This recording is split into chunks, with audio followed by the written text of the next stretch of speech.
the border crossing issue, where we move about enough food to feed 1.3 million people inside the Idlib area. That has got to be resolved over the next couple of weeks. If that doesn't happen, I cannot imagine the catastrophe that we'll be facing. Because right now, based upon all the factors in the last just couple of years of economic deterioration, collapse in the economy in Lebanon, along with COVID, etc., we have seen significant deterioration of food security.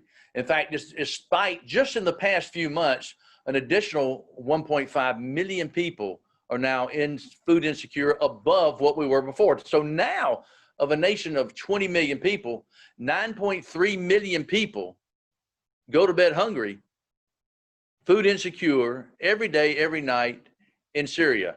Now, what's also bad is 1 million of those, they don't know where they're going to get their next meal. They literally are on the brink of starvation.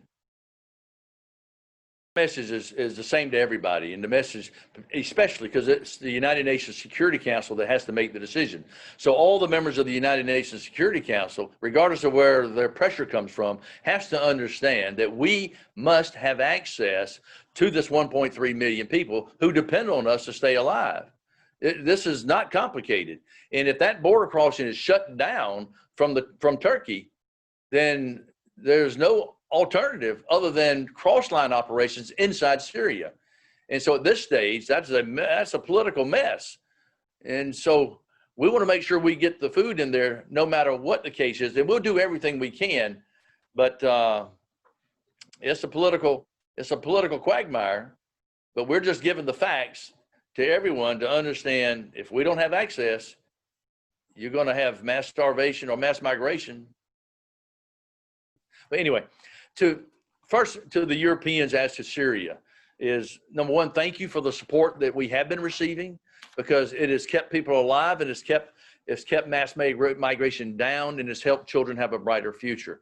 But now, very similar to 5 years ago, if we don't receive the support we need, the access we need, it absolutely is going to be more horrific than it was 5 years ago, because there's no coping capacity at all. You've got now 6.5 million people that have already internally displaced, that are very vulnerable and would be the people most likely to move, mass migrate, if we can't get there and have access to them. If we get the money we need and can reach the people, we will avert death by starvation, we will avert mass migration and exploitation by extremist groups. It's a lot cheaper to do it like we're talking about, because we saw literally 5 years ago when, let's say, a person from Damascus left Damascus. It cost us about 50 cents to feed a Syrian in Damascus.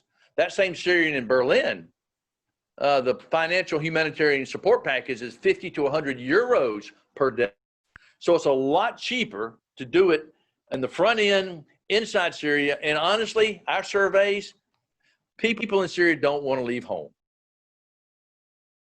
because the economic deterioration, not just Syria, but also in Lebanon now, means you got people in Lebanon that are food insecure. People need help in Lebanon. So we believe that we need to put together immediately, whether it's a cash-based transfer system to put food and liquidity into the market, or commodities. We believe that we need to ramp up now for about 800 to 900,000 people. And that's a $200 to $300 million package.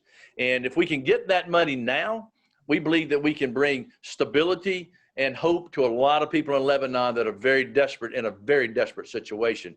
And so, politically speaking, the world needs to give attention to Lebanon and Syria, not just to Syria. Both are in grave need of help, and both are intertwined in so many different ways.